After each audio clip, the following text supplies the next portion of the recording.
Alors, à mes côtés, trois auteurs. Je vais commencer par vous présenter Rachel Deville, qui est assise à ma gauche, qui a étudié les arts plastiques à Saint-Étienne, qui a publié 2 albums de bande dessinée à ce jour. Pardon, Lobas, tout d'abord, oui, j'allais me corriger. Et celui qui nous intéresse plus directement, L'heure du loup, qui a été publié par l'Apocalypse en 2013 et qui est un recueil de récits de rêves. Et je crois d'ailleurs que tu en prépares un second, hein, plus ou moins dans le même esprit. À mes côtés, mais à ma droite cette fois, Barthélemy Schwartz, qui était co-animateur avec Balthazar Kaplan, que vous avez entendu ce matin, de la revue Dorénavant dans les années 80, qui fait également partie de ce collectif déjà cité à Birato. Alors il a délaissé la bande dessinée pendant 16 ans, je crois, hein, pour y revenir d'abord à la faveur d'un dialogue avec Jean-Christophe Menu qui a été publié dans L'Éprouvette, et puis ensuite avec un album, je ne vous ai pas montré L'heure du loup de Rachel, que voici, et donc chez le même éditeur, à l'Apocalypse, et également en 2013, ce livre, Le rêveur captif. Et enfin, Johanna tout court, Johanna tout court, donc, puisque c'est son nom de plume, son nom d'artiste, qui elle a publié de nombreux albums chez Delcourt et chez Futuropolis, notamment, je ne vais pas tous les citer, Né quelque part, Les âmes sauvages, une par une. Elle donne également des cours à l'ESI, elle a été commissaire de plusieurs expositions sur la bande dessinée. Et son travail en rapport avec le rêve, si l'on laisse de côté une série pour enfants qui s'appelait Les Phosphés, et si on se concentre sur le travail le plus récent, n'a pas été à ce jour publié sur papier, je ne sais pas s'il le sera, mais en tout cas, il est publié en ligne sur les blogs que Johanna a ouverts successivement, Les Contes du Jour Nouveau et L'Œil Livre. Nous irons d'ailleurs les voir sur Internet. Voilà, alors il devait y avoir aussi avec nous Jean-Christophe Menu, mais je rappelle que donc il n'a pas pu faire le déplacement. Et pourquoi avoir voulu réunir Rachel, Johanna et Barthélemy? Eh bien parce que tous trois s'inscrivent dans ce courant qui a été initié par David B., on l'a rappelé tout à l'heure, avec Le Cheval Blême en 1992. Mais on a aussi parlé de Julie Doucet, qui à peu près dans la même période a illustré pas mal de ses rêves dans son comic d'auteur Dirty Plot. Donc vous nous direz peut-être si ces deux auteurs-là ont été importants pour vous, déclenchant, si d'une certaine manière vous vous êtes autorisé de ces précédents pour à votre tour travailler sur cette matière que sont vos propres rêves. Et donc c'est depuis que la bande dessinée en fait a annexé les territoires de l'intime, de l'autobiographie, des écritures du moi au sens large, que l'on a vu se développer petit à petit cette pratique consistant à mettre en image et à travers le discours de la bande dessinée les rêves faits par les auteurs eux-mêmes et non plus les rêves imaginaires prêtés à des personnages de fiction comme on en a vu un certain nombre tout au long de la journée. Donc la première question que je vais vous poser à tous les trois, c'est depuis quand est-ce que vous avez commencé à garder une trace de vos rêves? Est-ce que c'est une pratique qui est beaucoup plus ancienne que la réalisation des albums qui viennent d'être évoqués ou des blogs? Est-ce que c'est quelque chose qui remonte éventuellement à l'adolescence? Est-ce qu'il y a une pratique, je dirais, littéraire, scripturale, visant à conserver vos rêves à la manière d'un journal intime avant de décider de transposer ceci en bande dessinée? Johanna.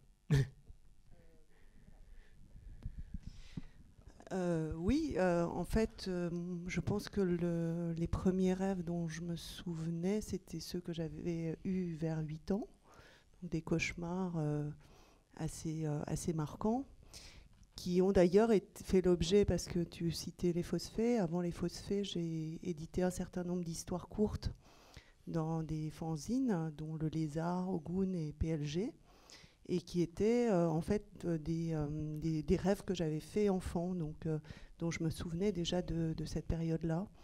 Et des premiers rêves que j'ai écrits, donc que j'ai couchés sur papier, c'était, je crois, des rêves de l'adolescence, effectivement, donc 13-14 ans. Et les premières bandes dessinées, vers 16-17 ans, c'était déjà des rêves. Donc c'était effectivement antérieur à la publication du Cheval Blême ou de Julie Doucet, que j'ai découvert beaucoup plus tard. Pour moi, il n'y avait pas trop de différence en fait entre des choses que je lisais, surtout dans Métal Hurlant. Bon, je connaissais évidemment Little Nemo, donc les choses que je lisais en fait en bande dessinée, et simplement le fait que ces rêves étaient des sources d'inspiration pour des récits. Moi, le rapport au rêve, il est également très ancien, parce que dans ma famille, on avait l'habitude mes parents avaient une bibliothèque surréaliste, donc il y avait déjà un rapport au rêve dans la famille. Et quand on était enfant, on avait l'habitude le matin de se raconter nos rêves. Voilà. Donc les rêves, en fait, déjà tout petits, peut-être 8 ans ou même avant, c'était plus un peu comme des récits d'aventure. Voilà. Donc ça a toujours été très important. Par contre, comme disait Thierry, donc moi j'ai fait une revue un peu d'avant-garde dans la théorie en bande dessinée, et j'ai arrêté la bande dessinée de tout début années 90, donc j'ai totalement arrêté d'en lire et d'en faire. J'avais pas un dégoût, mais une envie de passer à autre chose et puis envie d'y revenir. Donc j'ai pas du tout suivi pendant une très longue période ce qui s'est fait en bande dessinée, et j'y suis revenu un peu totalement par hasard par la revue L'Éprouvette, qui est revenue sur une histoire ancienne, qui m'a remis un peu à l'envie de revoir la bande dessinée, de refaire et de reprendre goût au langage. Voilà. Donc, par contre, pour l'histoire de l'influence ou non de ce qui se faisait un peu avec David B. ou autre, en fait, non. Parce que l'envie de faire quelque chose sur les rêves, ça a d'abord été envie de faire une bande dessinée, et sur quoi? Et il s'est trouvé que moi, j'ai fait des rêves, un peu ce qu'on appelle des rêves récurrents, qu'à mon avis, vous avez dû en faire également. C'est que c'est des rêves qui se passent dans un territoire, d'un lieu, et on refait régulièrement ces rêves. Donc moi, pendant une dizaine ou une quinzaine d'années, j'ai refait des rêves dans le même paysage. Et en fait, c'était des rêves liés en fait, à un conflit avec mon père.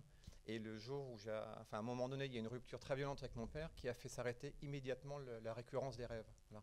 Donc ça, j'avais fait un récit de ces rêves il y a déjà pas mal d'années avant de refaire de la bande dessinée. Et en refaisant justement, suite à l'Éprouvette, un retour au langage de la bande dessinée, je me suis dit qu'est-ce que je pourrais faire? Et c'est ce matériau que j'ai voulu reprendre. Voilà. D'accord. Et toi, Rachel? Moi, je me suis intéressée très tôt à mes rêves. Oui, il y a un rêve dont je me souviens, qui m'a beaucoup marqué. Je devais avoir 10 ans. Mais j'ai commencé à les noter dans les années 90 avant de connaître le travail de David B. et de Julie Doucet. Et en fait, il y a un ouvrage qui m'avait marqué. C'était à suivre, un hors-série qui s'appelait Silence, on rêve, que j'avais acheté et qui m'avait vraiment fascinée.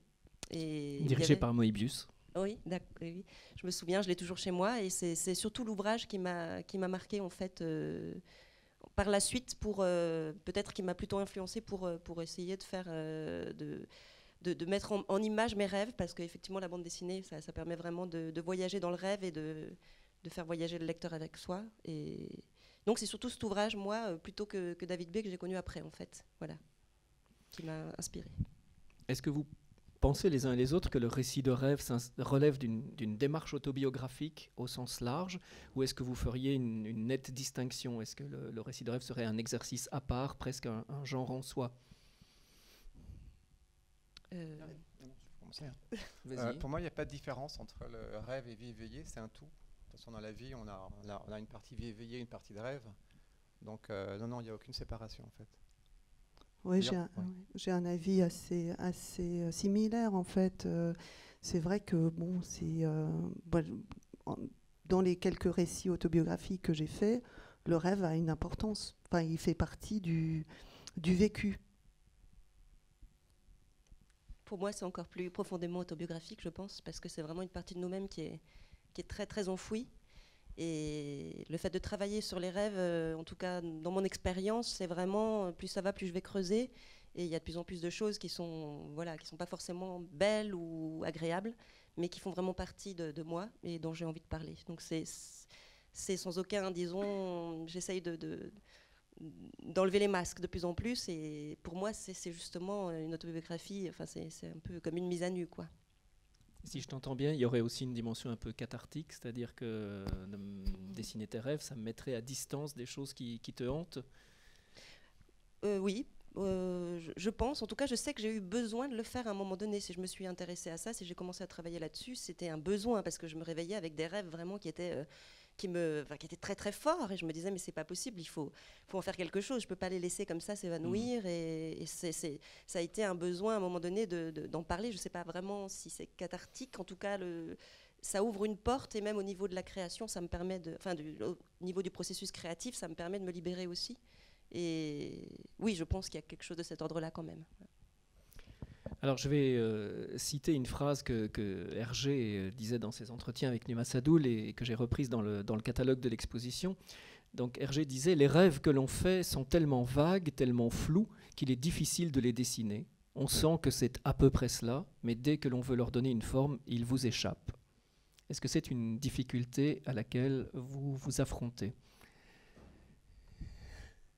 Alors, bon, je l'ai déjà signalé, je pense, mais effectivement, pour moi, le principal intérêt aujourd'hui de faire quelque chose, on va dire un travail assez systématique sur la matière onirique, est précisément d'aller chercher des images dont je rêve, qui sont reproductibles telles que.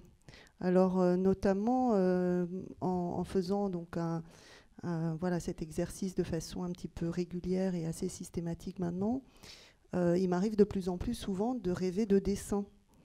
Et donc, de me remémorer dans mon rêve très précisément du dessin et de le reproduire en fait au réveil. Et donc, de commencer à travailler, parce qu'en fait c'est ça qui m'intéresse le plus aujourd'hui, c'est de travailler en fait à une grammaire visuelle. Ça rejoint un certain nombre de réflexions que j'ai aujourd'hui sur la bande dessinée, sur le langage de la bande dessinée, ses codes, et d'ailleurs sur les questions de représentation de façon générale. Et à partir de là, en fait, ce qui m'intéresse, c'est l'inventaire de figures récurrentes, pas que de thèmes récurrents ou de rêves récurrents, mais vraiment de figures, d'images récurrentes, et donc aussi de leur plasticité, donc vraiment comment elles apparaissent dans le rêve, avec les couleurs, les traits. Et c'est pour ça d'ailleurs que dans le blog, il y a beaucoup de techniques différentes. Moi, j'ai beaucoup noté les rêves avant l'adolescence, enfin non, adolescence surtout, un peu après. C'était surtout écrit. Il n'y avait pas de lien du tout avec la bande dessinée ou le fait de dessiner des rêves. C'était plus classiquement, on note les rêves, etc.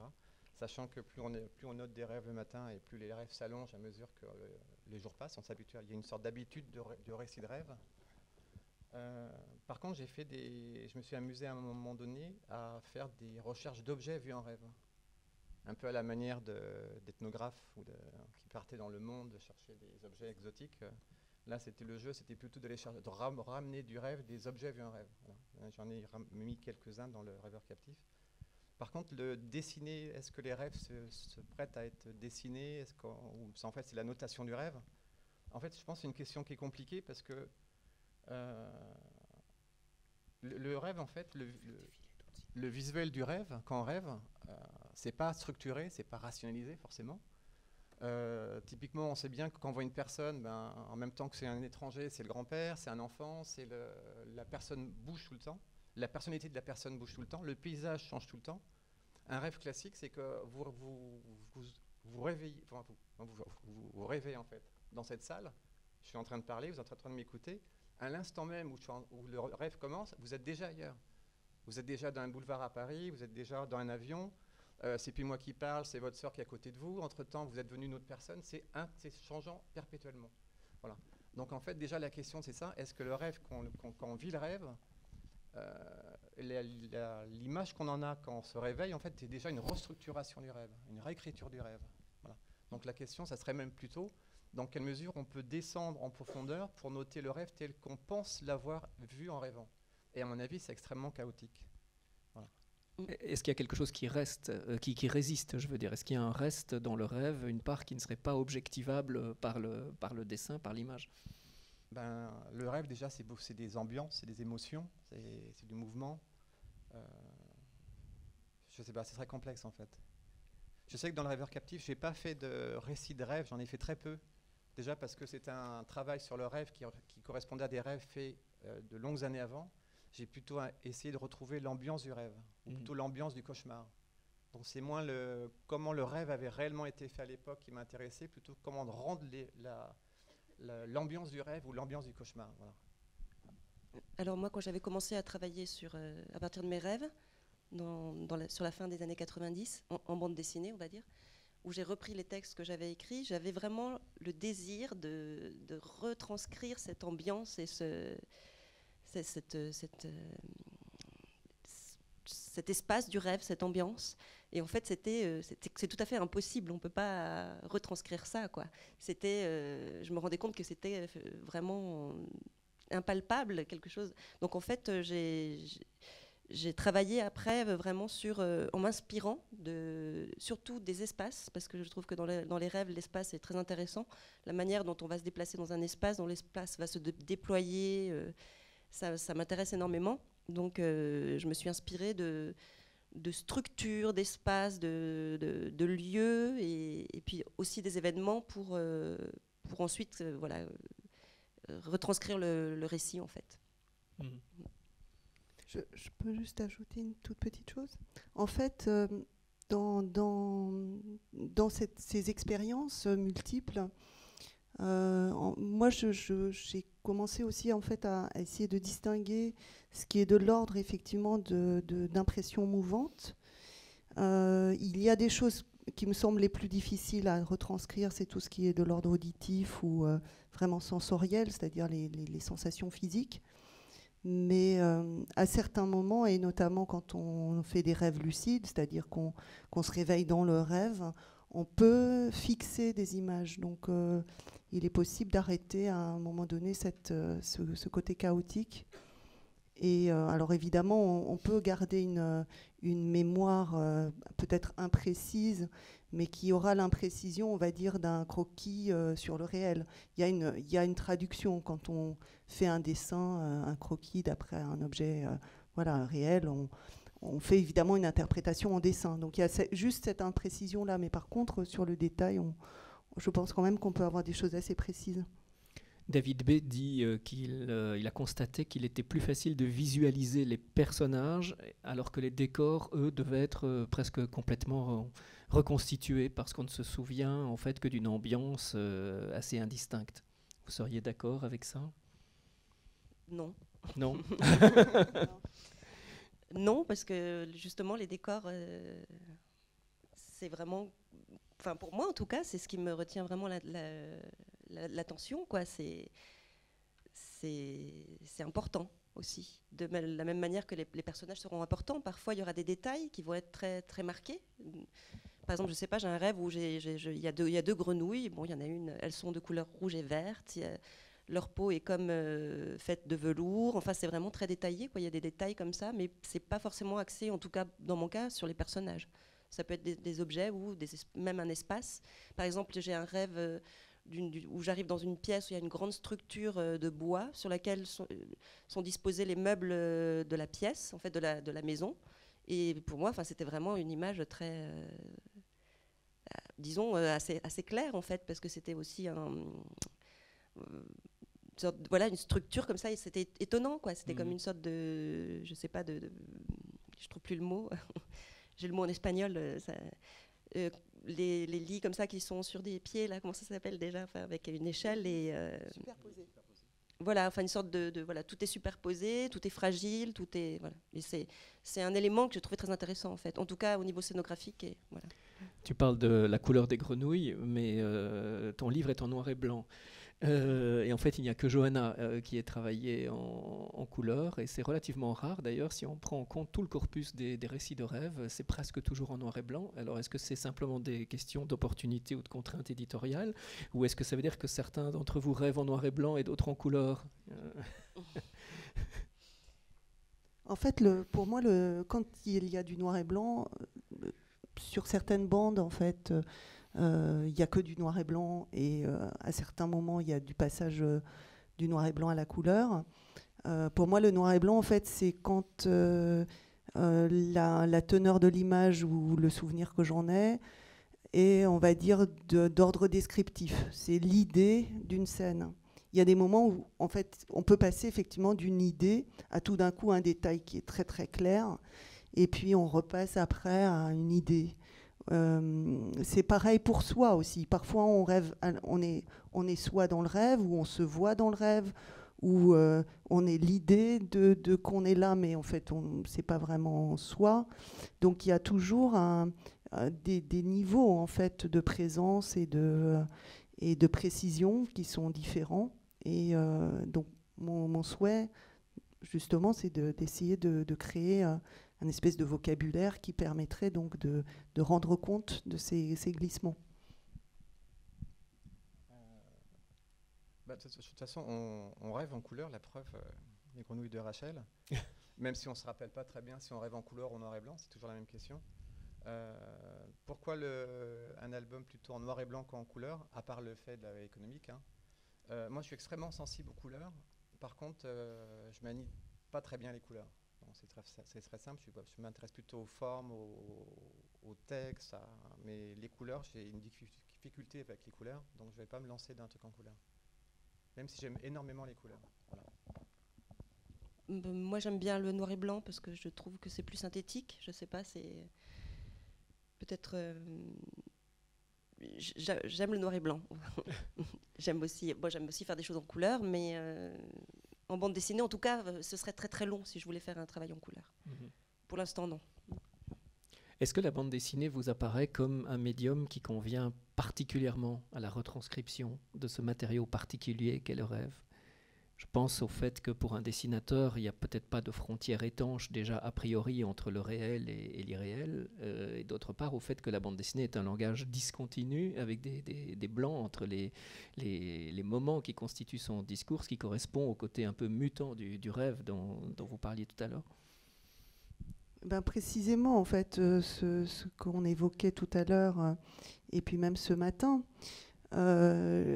pour moi, le fait de simplement écrire, donc être dans le texte, c'est un résumé de l'expérience de rêve. C'est simplement sa traduction intellectuelle et le sens qu'on donne a posteriori, ou parfois quand on est en train de rêver, on fait le lien entre des scènes, et donc en fait on intellectualise ce qui se passe, on donne un sens aux impressions, et on en fait le récit. Mais quand on a un défilement d'images, ou même parfois, donc, comme je disais, des sensations ou des sons, on n'est plus dans... On a une matière brute. Ça n'a pas forcément du sens tout de suite. Donc je trouve toujours que simplement le récit de rêve, même s'il peut être très intéressant justement dans le partage quotidien, parce que j'aime bien cette idée aussi, reste un substrat. Et du coup, la bande dessinée qui mêle ces différents médiums, en fait, qui mêlent le dessin, le texte, et qui peut éventuellement, parce que dans mon souhait, j'aimerais aussi à un moment donné rajouter du son, je ne le fais pas encore, mais ce serait effectivement de rendre compte du maximum de l'expérience. Et évidemment, donc, la bande dessinée est très utile, très parfaite pour ça. C'est pas facile de répondre comme ça. En fait, en même temps qu'on discutait, je me suis rendu compte que je me suis plus rendu compte en revenant à la bande dessinée qu'avant, en faisant et en réfléchissant sur la bande dessinée, que c'est un langage qui est extrêmement riche, avec lequel on peut pratiquement tout faire. On a à la fois du texte, de l'image, du mouvement, de la juxtaposition, c'est extrêmement riche. Et il y a presque un côté un peu langage unitaire. Et alors, est-ce que ça se prête plus particulièrement au rêve? Oui, mais le réel, c'est pareil. Prendez le réel par la bande dessinée, sachant que le réel, c'est à la fois ce qu'on voit, c'est ce qu'on pense, ça peut être des discussions avec des gens qui se passent en même temps. Voilà, c'est le côté foisonnement et aussi le côté différents espaces qui rentrent en même temps, différents niveaux de réflexion. Ça, c'est ce que permet la bande dessinée. La bande dessinée permet de faire des récits de rêve, avec le côté chaotique restructuré dont on a parlé tout à l'heure. Elle permet aussi, en même temps qu'on fait un travail sur le récit de rêve, de parler du rêve, ou bien en intercalant des cases dans une page, ou avec des chapitres différents. On peut aussi on peut aussi aborder un peu le lien entre la réalité et puis comment elle s'est traduite dans le rêve. On peut aussi s'amuser à réfléchir sur le rêve lui-même. Tout ça en même temps, tout ça dans le même objet. Et ça, c'est la richesse de la bande dessinée. Oui, Barthélemy a tout dit. Oui, c'est un langage parfait, je trouve, pour retranscrire le rêve. Puisque justement, on peut vraiment...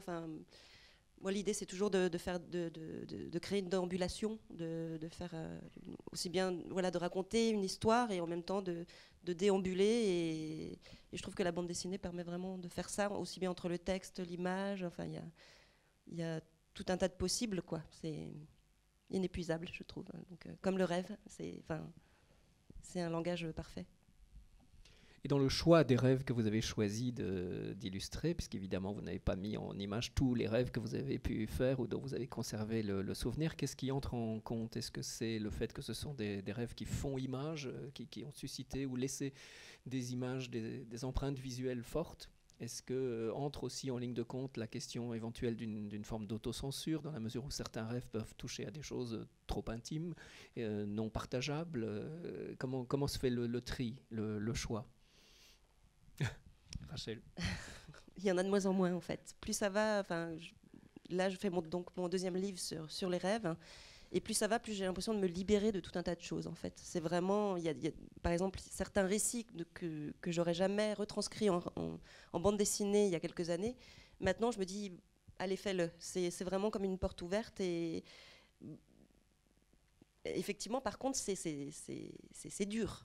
Généralement, c'est des récits avec qui sont assez durs, qui parlent de choses dures, et j'ai choisi, maintenant je sais que ce dont je veux parler, c'est ces choses-là, en fait, ces choses que très souvent on occulte, qu'on ne veut pas montrer dans la société, dans le monde dans lequel on vit. Il y a des choses qui se font pas, qui se disent pas, et moi ça m'intéresse justement de toucher ces choses-là, et même par rapport à moi, hein, c'est de me moquer aussi de l'ego, de tout un tas de choses, où par exemple dans L'heure du loup, le personnage est souvent confronté, il y a de la jalousie, il y a plein de choses qui sont pas forcément très belles, mais ça m'intéresse de toucher ça justement. Et dans le livre que je suis en train de faire, il y a notamment un récit où je me suis vraiment dit, est-ce que je le fais ou pas? Et oui, je veux le faire parce que c'est vraiment... en plus, c'est une image très, très forte. Et bon, il y a des choses scatologiques, il y a des choses par rapport à mes parents qui ne sont pas très, très... mais j'ai choisi d'en parler, quoi. Et je me dis, parler du rêve, ça veut dire, quelque part, aller jusqu'à oublier toutes ces choses, tous ces tabous et se libérer de tout un tas de choses.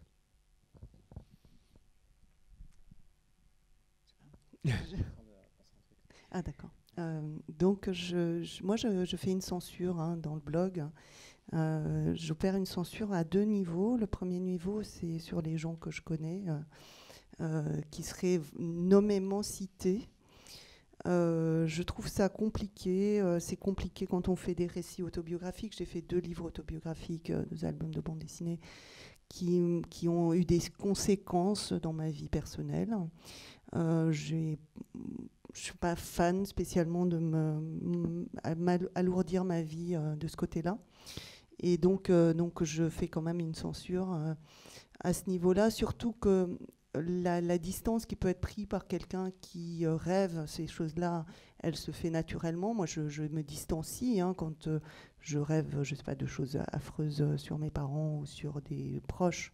J'arrive à faire le tri.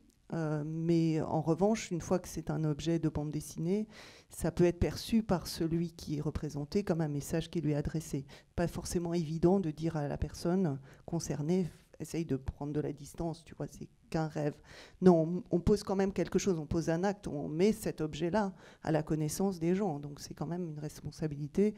Bon, voilà, ça c'est une première chose. Et puis, pour l'instant, Tout ce qui est trop explicitement sexuel, je le mets pas. Je préfère encore des choses violentes qui touchent à la mort ou à la destruction ou même scatologique que quand c'est vraiment très, très cru d'un point de vue sexuel.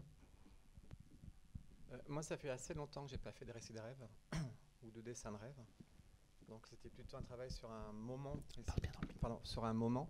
Voilà. Donc, il n'y a pas eu la question de faire des choix de rêve. Plus ce rêve-là plutôt que ce rêve-là. D'ailleurs, donc, c'est plutôt des rêves qui sont revenus de manière récurrente. Donc, c'est un peu comme une série.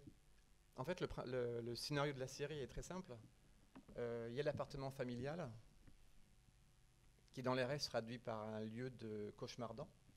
Donc la question, c'est quand on dans un immeuble HLM. Dans un immeuble HLM, le HLM qui se trouve à Vitry, dans une banlieue de Paris. Quand le rêve commence dans l'appartement familial, la première question qui se pose, c'est comment quitter l'appartement. Donc, ou bien en partant par la porte, par l'escalier, l'ascenseur, ou alors, autre possibilité, en sautant du vide du 4e étage par le balcon, sachant qu'on ne tombe pas, je vole. Ça, c'est le grand avantage quand on vole dans les rêves. Voilà, donc le point de départ ou le point d'arrivée, c'est l'appartement familial. Après, c'est comment quitter l'appartement pour sortir de l'immeuble dans la cité. Et à ce moment-là, il y a plusieurs sortes de quartiers dans ces rêves. Il y a des rêves qui vont vers Paris, il y a des rêves qui vont plutôt vers le sud ou le sud-est, et ça entoure un peu le HLM. Et les rêves sont récurrents, ça veut dire que quand je reviens dans ces rêves sur Vitry, ça peut ou bien se passer dans l'appartement, ça peut ou bien se passer dans la rue qui va vers Paris, ça peut très bien se passer dans un autre quartier, sachant que dans chaque rêve, les quartiers ne sont pas communicants. Voilà. Donc, il n'y a pas une histoire de choisir des rêves plutôt que d'autres rêves. Là, ça a été un peu un syncrétisme de rêves. Ça a été des dizaines et des dizaines de rêves faits dans tel endroit, tel endroit, tel endroit. Donc, ça a été plutôt retrouver l'ambiance de ces rêves. Donc, c'est des rêves un peu cumulés entre eux. La particularité du rêveur captif, c'est qu'en même temps qu'un récit qui a un substrat autobiographique, c'est aussi une sorte d'essai qui mêle réflexion sur les codes de la bande dessinée et réflexion sur le rêve et sur le travail du rêve.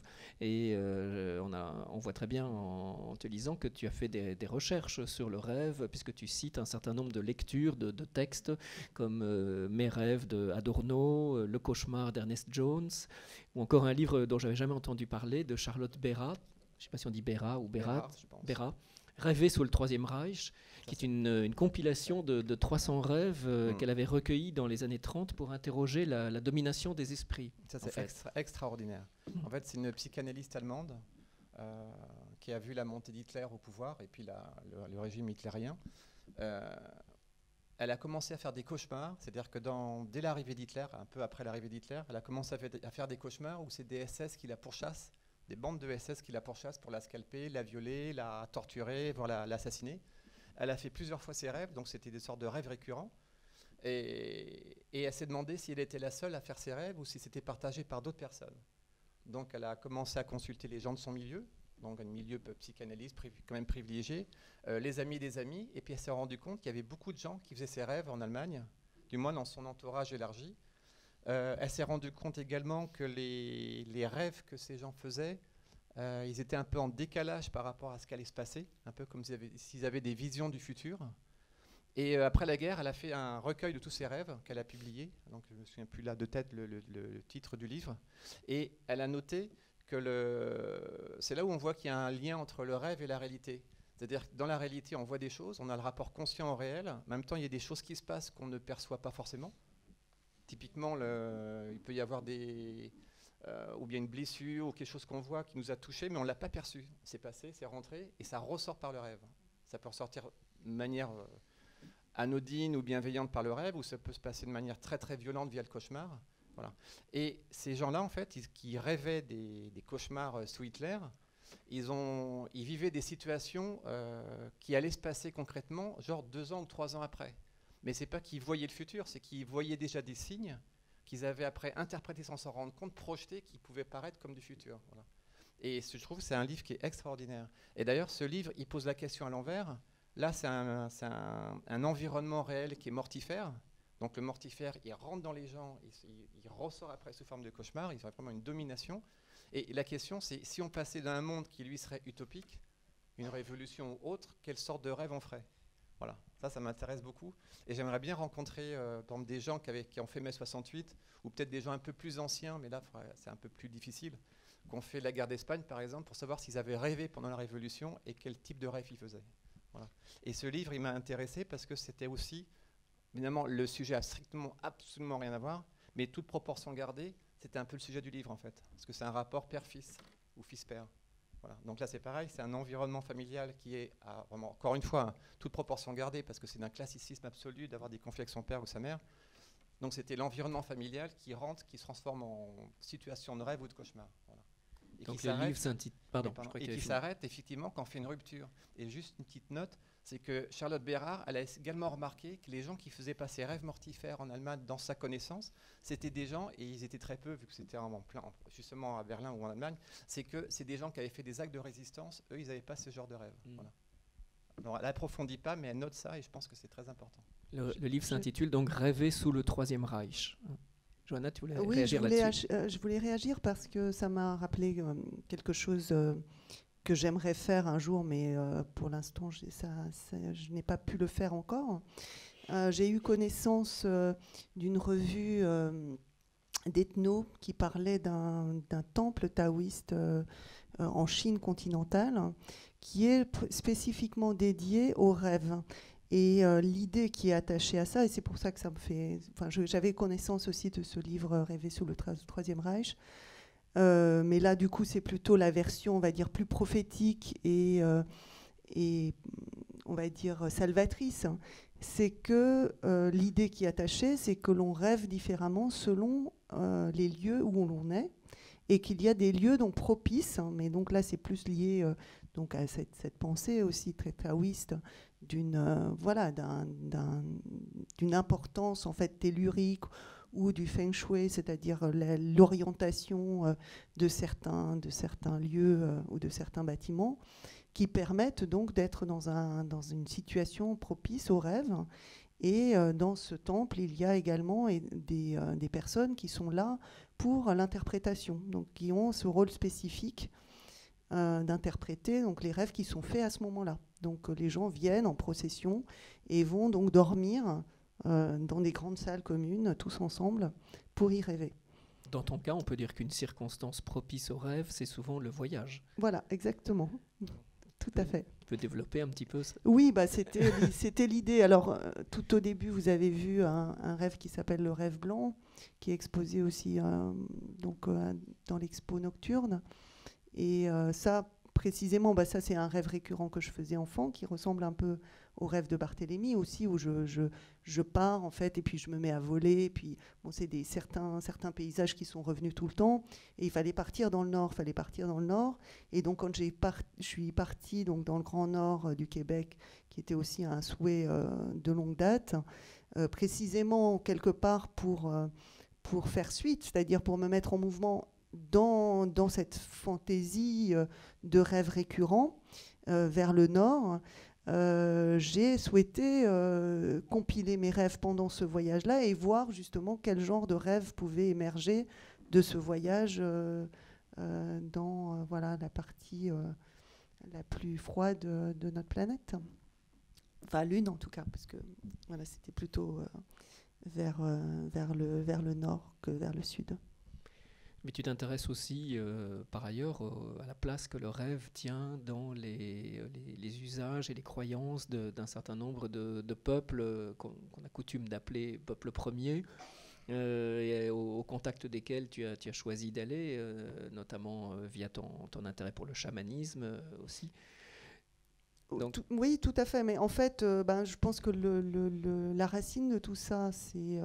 le fait que je suis née à Taïwan, que j'ai été donc baignée enfant dans cette culture taoïste, où effectivement les rites chamaniques étaient aussi déjà très présents, et que du coup le rêve comme élément, on va dire, de divination, ou ce qu'on appelle aussi les grands rêves, c'est-à-dire les rêves qui viennent à certaines personnes. Bon là, on n'a pas besoin d'être quelqu'un de très particulier, on n'a pas besoin d'être un chaman pour faire des grands rêves, ça peut arriver à n'importe qui. qui sont des rêves justement qui ont une clarté particulière, qui laissent un impact important sur la personne, sont vus comme étant des annonciateurs de quelque chose, pas forcément prophétique dans le sens où ça va dire quelque chose sur l'avenir ou qui va se concrétiser, on va dire, tel que le scénario nous apparaît, mais plutôt indicateur d'une destinée, soit de soi, soit du groupe. Et tout ça a fait finalement que j'ai continué à m'intéresser à cet aspect-là, donc on va dire des traditions anciennes, des traditions premières. Et j'ai donc, je me suis un petit peu, j'ai fait des expériences, on va dire. J'étais un peu mon propre terrain d'expérimentation à ce niveau-là. Donc notamment j'ai suivi, on va dire, une formation de yoga de rêve. Hein. Donc là c'est plutôt le bouddhisme tantrique. J'ai travaillé évidemment sur ces possibilités de rêve lucide. Je suis partie en Amazonie prendre des psychotropes pour avoir des visions. Donc ça aussi, ça permet de travailler sur la mémorisation en fait d'images fantasmatiques.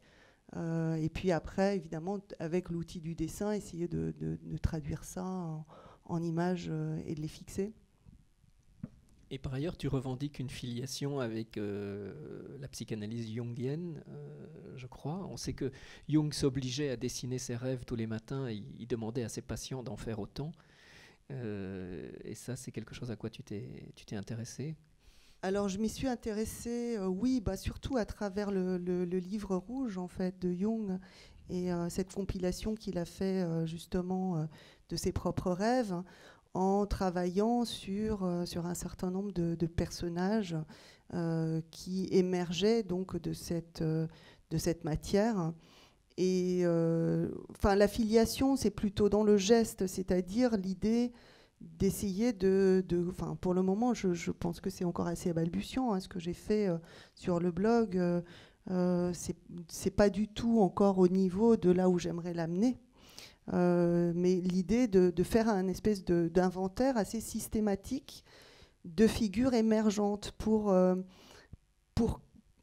voir comment ça opère, hein, à la fois à travers le récit qu'on en fait, et puis de façon réflexive, la manière dont ça revient dans le rêve. Par exemple, simplement pour prendre un rêve que j'ai fait cette nuit, à un moment donné, je me suis réveillée dans le rêve et puis il y avait un labyrinthe. Bon, la figure du labyrinthe, elle revient aussi dans de très nombreux rêves, je dirais chez tout un chacun. Et il y a toujours chez moi, il y avait très souvent un moment de passage, on va dire, entre deux portes, qui, quand on va plus loin, pose la question de l'inconnu. Qu'est-ce qu'il y a derrière cette porte? Et très souvent, c'est associé chez moi à une crainte. Et du coup, cette crainte va faire émerger des images négatives ou des images, on va dire, un petit peu inquiétantes, qui sont aussi dans un certain registre. On peut retrouver des récurrences. Et là, pour le coup, je me suis arrêtée, je me suis dit, ah non, je vais voir ça de façon positive, chouette, hein, l'inconnu. Et du coup est arrivée une image dont je n'avais jamais rêvé jusqu'à maintenant, qui était entièrement jaune. Et en plus, depuis très peu de temps, je commence à avoir des couleurs jaunes qui viennent dans mes rêves, ne font pas partie de mes palettes habituelles. Donc, on va dire que il y avait une assemblée de gens qui étaient habillés en jaune sur fond jaune. Donc ça, on peut dire que c'est un élément de vocabulaire. Ça pourrait même être effectivement une image un peu archétypale qui pourrait revenir. Donc, en fait, le fait de faire cet inventaire et de le collecter et d'essayer de constituer, peut-être pas un ouvrage aussi épais que le livre rouge de Jung, mais bon, en espérant sur pas mal d'années pouvoir y consacrer assez de temps, faire quand même à un moment donné œuvre conséquente, bon, bah, ce serait ça l'affiliation surtout. Voilà, la démarche.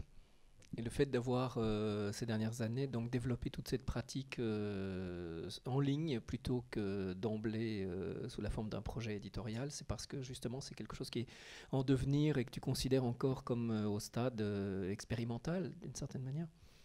Mais je pense que je fais pas, en fait, je fais pas trop de sélection. Enfin, encore une fois, la sélection, elle est plus sur le fait que est-ce que j'ai le temps, comme je veux pas laisser passer trop de temps entre le moment où je l'ai rêvé, le moment où je le dessine. Donc à chaque fois que je laisse passer trop de temps, je suis obligée de changer de projet.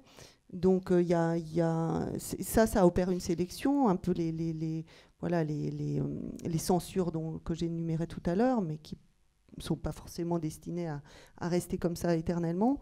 Donc, pour l'instant, je ne fais pas d'autres sélections. Et je pense que ça ne prendra d'intérêt réel pour un projet éditorial papier qu'à partir du moment où il y aura suffisamment de rêves similaires ou proches que l'on pourrait organiser, dont on pourrait refaire une synthèse, ou enfin, je sais pas.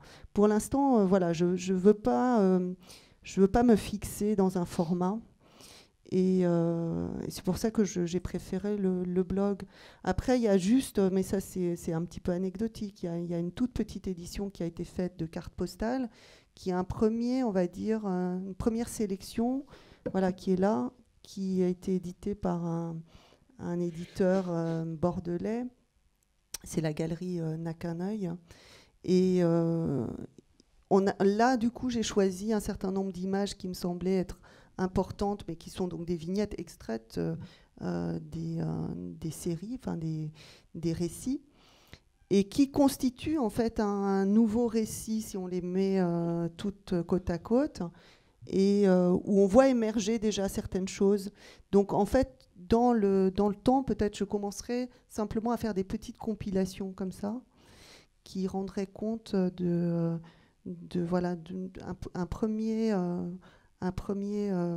première trace donc, de cet inventaire, avant de peut-être me lancer dans quelque chose de plus important au niveau éditorial. Mais j'aimerais que la matière s'accumule d'abord. Bien, le temps passe très très vite, alors je me tourne vers Rachel pour une ou deux questions plus spécifiques sur l'heure du loup. Il y a une vingtaine de récits dans le livre qui sont dans l'ensemble assez frappants par leur caractère dramatique, voire effrayant. Mais est-ce que toi-même tu les décrirais comme des cauchemars? Parce que j'ai posé la même question à David B. La plupart des rêves du cheval blême ou des complots nocturnes m'apparaîtraient à moi comme des cauchemars, mais lui il préfère les décrire comme simplement des rêves intéressants. Oui, c'est pas du tout des cauchemars pour moi en fait. J'ai lu des petits articles qui disaient que c'était des cauchemars, et en fait ça me choquait parce que c'est des rêves. Je pense que tu les les rêves, vis pas comme tels. Il y a certains rêves, oui, qui sont, c'est-à-dire les rêves dont on se réveille angoissé avec une sensation, effectivement, mais la plupart non, sont pas des cauchemars, c'est des rêves. C'est-à-dire c'est des sensations, des impressions qui sont très très très exagérées, très ça atteint une sorte un niveau, c'est un peu comme des mini-tragédies en fait, où les choses sont vécues de manière très très très exagérée, très symbolique. Par exemple, là c'est le rêve de l'escalier, où c'est un escalier sordide qui n'a pas de fin, dans lequel je dois dormir. C'est très inconfortable. Très souvent, effectivement, les rêves ont un contenu désagréable quand même. Dans la plupart j'avais lu, c'était Fellini qui avait fait un livre sur ses rêves, un gros pavé qui était sorti il y a quelques années, dans lequel il disait que je ne sais plus combien, le 80% des rêves avaient un contenu désagréable. Et puis après, il y avait des rêves plus ou moins agréables. Et ensuite, les rêves très agréables, par exemple, réalisation d'un rêve érotique, sont très très rares. Et ça me frappe en fait. C'est quelque chose qui me frappe beaucoup. Pourquoi est-ce que dans les rêves, très souvent, c'est des choses désagréables, c'est des choses qu'on ne comprend pas, on est perdu, on est dans un univers qu'on n'arrive pas à comprendre. Ça me frappe énormément en fait, ce phénomène, ce que je trouve récurrent effectivement dans les rêves. Après, il y a des rêves très agréables et même moi, ce que j'aime aussi, c'est quand il y a un mélange d'humour et de voilà, où c'est très dur, mais en même temps ça fait rire, quoi, parce que c'est un peu comme un miroir pour moi de la réalité aussi, où la vie, n'est pas facile. Voilà, on est tous en train, on se pose beaucoup de questions, et pour moi, c'est aussi parler de la réalité, de parler des rêves, quand même. Et c'est un choix de ne jamais te représenter en train de te réveiller, justement. C'est-à-dire qu'on ne sait pas quel sentiment ce rêve t'a laissé au réveil. Tu ne le montres pas. Oui, de même que tu ne donnes aucun élément d'interprétation a posteriori du rêve. Donc le rêve est donné brut et à nous de nous débrouiller avec ça. Voilà.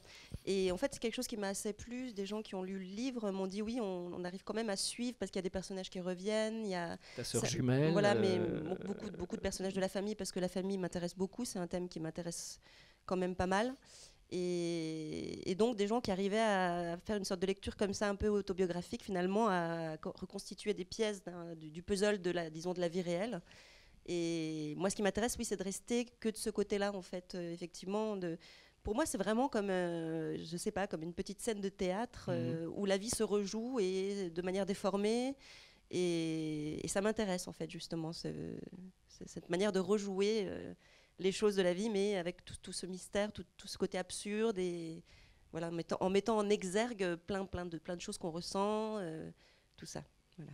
Alors en même temps, le choix de dessiner au crayon, ça donne une certaine douceur à ces images qui peuvent être quelquefois assez violentes. Et il y a également le choix de ne pas les encadrer, de ne pas les fermer. Alors oui, au départ, j'avais vraiment travaillé sur une mise en page très où les éléments se mélangeaient. Je trouvais que c'était intéressant justement par le biais du dessin, la bande dessinée justement, de pouvoir jouer. Souvent dans les rêves, les espaces ne sont pas déterminés, les choses se mélangent, on se retrouve dans un autre espace très rapidement, une personne devient une autre personne. Donc j'avais vraiment mélangé à la manière d'un puzzle, vraiment, avec sans mettre d'espace entre les vignettes. Et puis j'ai vu des éditeurs qui m'ont dit oui, c'est mise en page. Bon, alors ça m'a un peu influencé. Du coup, j'ai quand même essayé de démarquer un petit peu l'espace intericonique. Voilà, un espace entre les vignettes qui puisse faire respirer, parce que j'avais peur finalement que le récit après ne respire pas, voilà, que ce soit un peu bouché. Donc en fait, j'ai quand même laissé quelques pages comme ça où les éléments se mélangent. Par exemple, un escalier va se mélanger avec la naissance d'un couloir, et puis une montagne, et puis un personnage. Voilà, je trouvais intéressant de jouer sur ce côté puzzle, ce côté patchwork, ce côté... Mais les contours flous que tu donnes à tes images les caractérisent comme images de songe, donc qui n'ont pas la netteté des images du réel, d'une certaine manière. Tout à fait, oui. C'est vrai que le fait de ne pas délimiter vraiment des cases, oui, je trouve que voilà, ça me plaît bien, quoi. En tout cas, pour parler du rêve, oui. Bon, j'aurais encore beaucoup de questions pour chacun de vous trois, mais notre temps est déjà écoulé. Et donc, je pense qu'on va donner la parole à la salle pour que vous puissiez vous aussi poser éventuellement l'une ou l'autre question aux trois auteurs qui sont à mes côtés. Y en a-t-il ?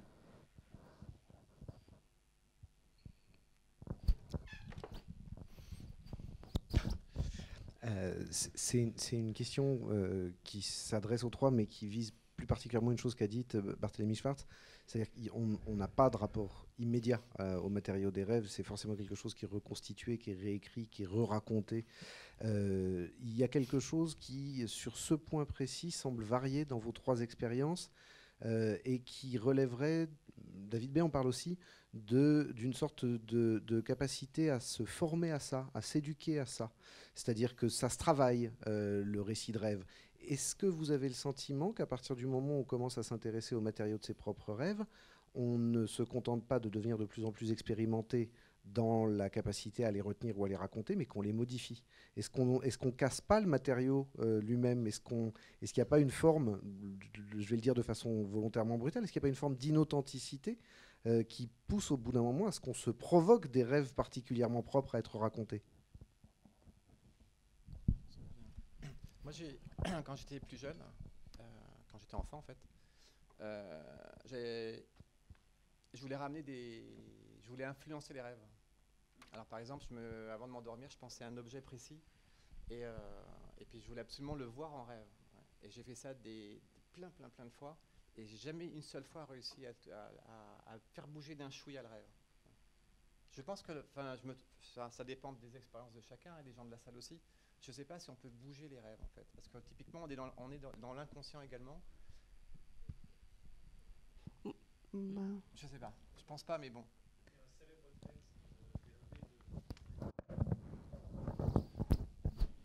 Il y a un célèbre texte d'Hervé de Saint-Denis qui date des années 1860 qui s'intitule « Le rêve et les moyens de les diriger ».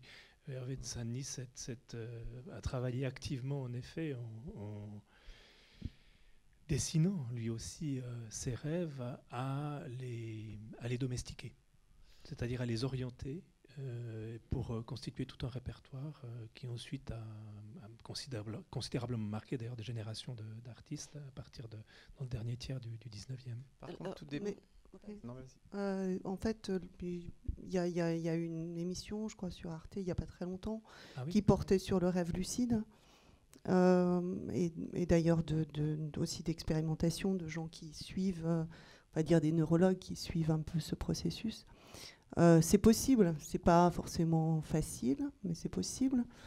Moi, j'ai travaillé ça pendant un certain nombre d'années. Alors c'est vrai que la question de l'authenticité se pose, et même de savoir où va se nicher à ce moment-là l'inconscient et toute cette discussion qui est une autre discussion. Mais je peux témoigner du fait que effectivement je me réveillais, même j'ai programmé de me réveiller à heure fixe par exemple toutes les nuits sans réveil.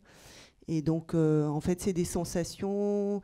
Après il y a des sensations kinesthésiques qui accompagnent ça. Donc je me réveillais en fait dans mon rêve, mais j'étais en train de rêver de ma chambre. Et donc je pouvais déplacer des choses, traverser les murs, avoir des sensations, enfin ce genre de choses-là.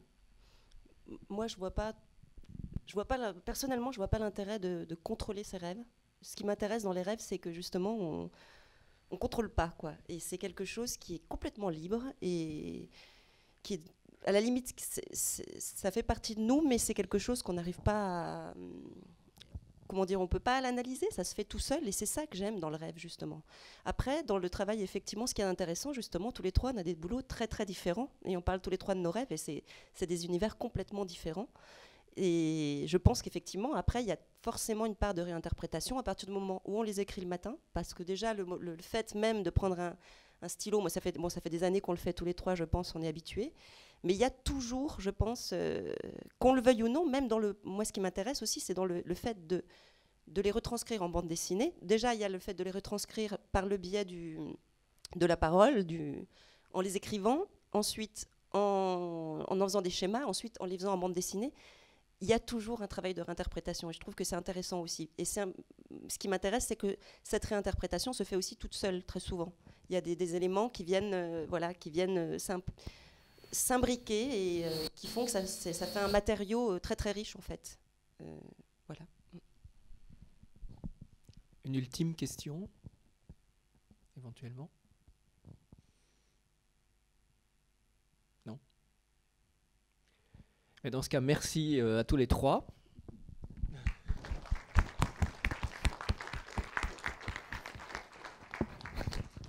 Et je vous propose une pause très brève de 5 minutes avant d'accueillir Claude Lévesque.